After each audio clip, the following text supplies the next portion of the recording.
Existe aula neutra? Tempos atrás, numa discussão com uma colega, professora de matemática, ela criticou as minhas aulas de História e de Sociologia, dizendo que elas eram politizadas demais, ideológicas demais, e que eu tratava de temas e assuntos que não diziam respeito à escola. Eu respondi a ela dizendo que as aulas dela também eram, que apenas ela não o fazia em linguagem expressa, mas que esses temas e esses assuntos estavam embutidos no conteúdo e na forma das aulas dela. Apenas ela não percebia ou mesmo não queria reconhecer.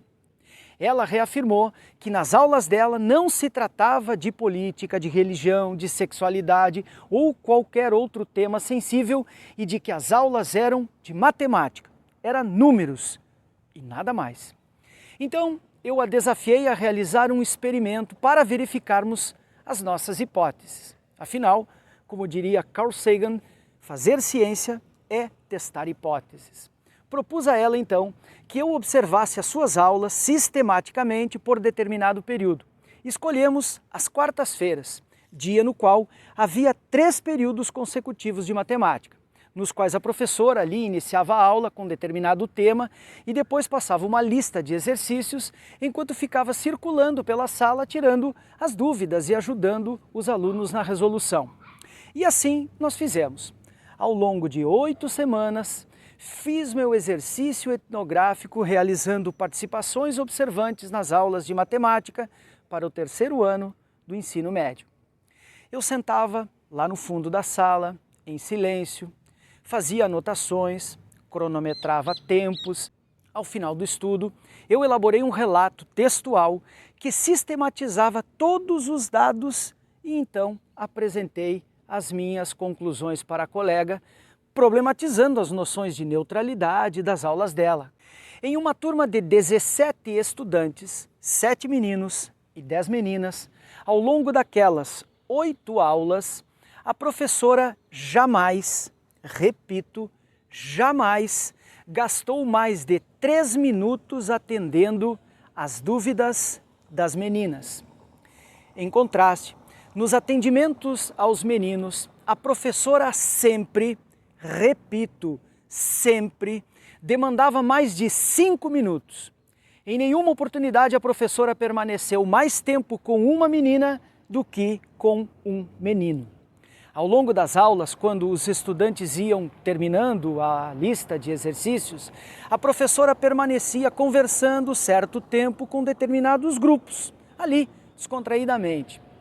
Daí então, o assunto não era mais matemática, mas temas diversos.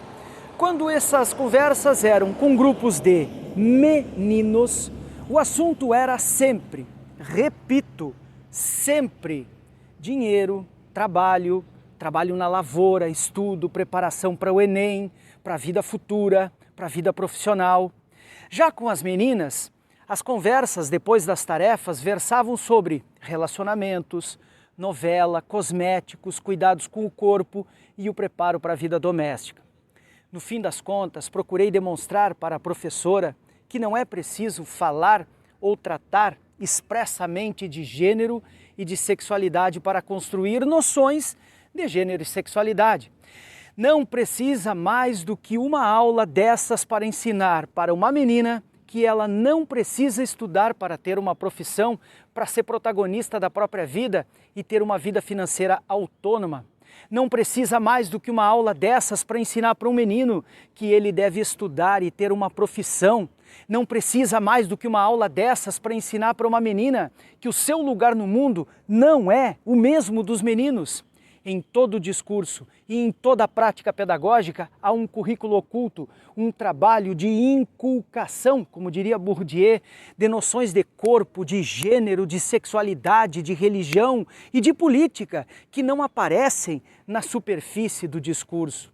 Essas noções agem perversamente escondidas na inocência dos números, dos logaritmos, das fórmulas de uma aula pretensamente despolitizada, álgebra, tabela periódica, movimento retilíneo uniforme, divisão celular, geometria, não são conteúdo neutro. Não são porque não existe aula nem conteúdo neutro, mas eles podem servir independente dos professores concordarem ou não como um véu, como um invólucro para a transposição didática de cosmovisões bem mais profundas e talvez muito perversas.